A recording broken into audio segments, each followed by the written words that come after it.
deadly and hard to intercept. Which bomb, Russian or American, best meets the ideal battlefield criteria?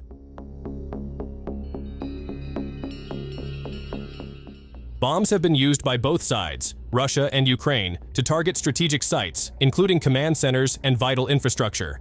From Russia's perspective, the use of bombs is a way to dominate territory with overwhelming air power.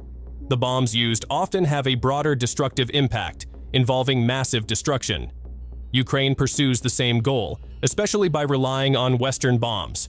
However, unfortunately, evidence on the ground shows little to indicate how superior Western bombs are, such as the use of the U.S. Joint Direct Attack Munition or JDAM. Have you ever looked deeper into those U.S. bombs? Let's compare them with Russian glide bombs and see who is superior.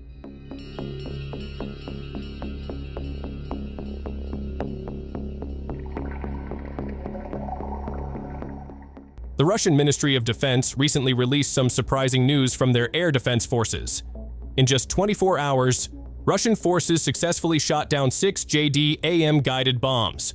Not stopping there, they also managed to shoot down 190 unmanned aerial vehicles, most of which are believed to be Switchblade drones or RQ-20 Puma reconnaissance drones. These numbers clearly grab attention, considering that JDAMs and drones are advanced weapons heavily relied upon by Ukrainian forces and produced by the US.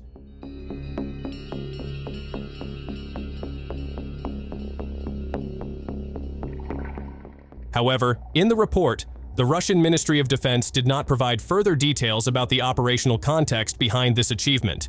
Was there a specific factor that allowed the Russian air defense systems to be so effective? Nevertheless, this accomplishment clearly paints a picture that advanced weapons like JDAM-guided bombs and US-produced drones, which were believed to change the course of battles, cannot be fully relied upon when facing Russian air defense systems.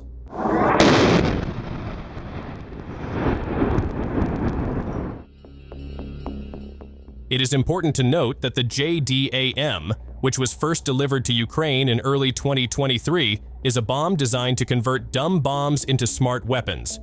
Because of its precision guidance system, JDAM can be directed more accurately towards targets. However, the results have not entirely lived up to expectations. The Pentagon had to adapt to ensure that the JDAM could be integrated into Soviet-era aircraft like the Su-27 and MiG-29, which they believed would be the perfect combination to fight against Russia. But despite the US military's optimistic predictions regarding the effectiveness of JDAM in Ukraine, there are many variables that were not fully considered, one of which is the capability of Russia's air defense systems. Is Russia's air defense system really that strong?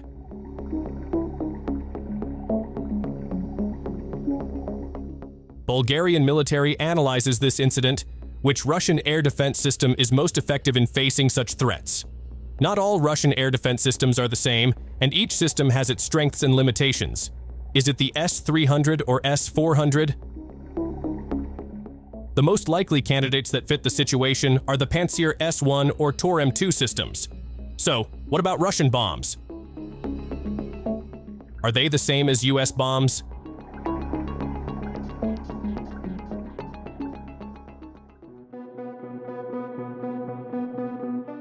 As we have witnessed on screen, the development of Russia's strategy in the aerial battle has increasingly captured attention. Starting from the use of KAB, UPAB, to modifications of FAB, Russia's tactics have become bolder and more effective in gradually but surely destroying Ukraine's defenses. This trend became particularly notable after the introduction of UMPK in 2023, which became one of the significant breakthroughs in Russia's air strategy. The UMPK, which is an affordable piece of equipment, has transformed a regular freefall bomb into a guided glide bomb with the ability to glide with precision from beyond the range of most of Ukraine's air defense systems. As a result, the competition in the skies has become fiercer and more intense. Initially, Russia relied on UMPK for high-explosive bombs like the FAB 500, but the UMPK's capabilities turned out to be even more surprising. This modified bomb is not limited to the 500 kilogram size, but can also be used on larger bombs, ranging from 1,500 to 3,000 kilograms. This advantage adds a significant impact to Russia's strategy, forcing Ukraine to face a more unpredictable and challenging air threat. This has proven effective as Su-34 fighter jets, with the help of these guided bombs, have successfully destroyed Ukrainian defense positions that were previously considered out of reach for aerial attacks. Is Russia's arsenal superior to that of the US?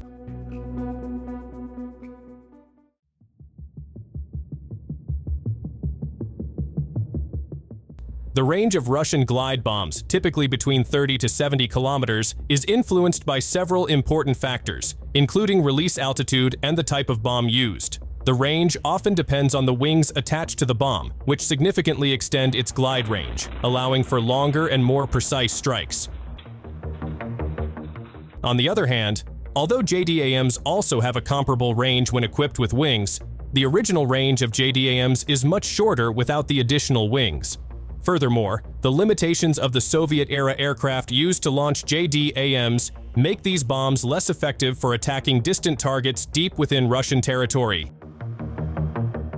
Accuracy is a key element in the effectiveness of both types of glide bombs. JDAMs, relying on GPS for navigation, offer accuracy within a range of about 5 meters under optimal conditions. However, this accuracy can degrade as the range increases or if the GPS signal is jammed. In such cases, JDAMs must rely on inertial guidance, which offers lower precision. In contrast, Russian glide bombs are estimated to have more stable accuracy, with precision ranging between 5 to 10 meters under ideal conditions, making them a more reliable choice for precision strikes at longer distances.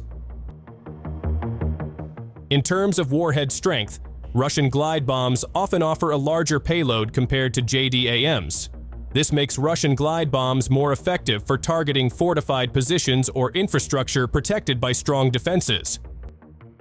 On the other hand, JDAMs, designed for flexibility in various missions, offer bomb size options that can be tailored to specific mission needs, such as precision strikes on smaller targets like vehicles or targets with lighter protection.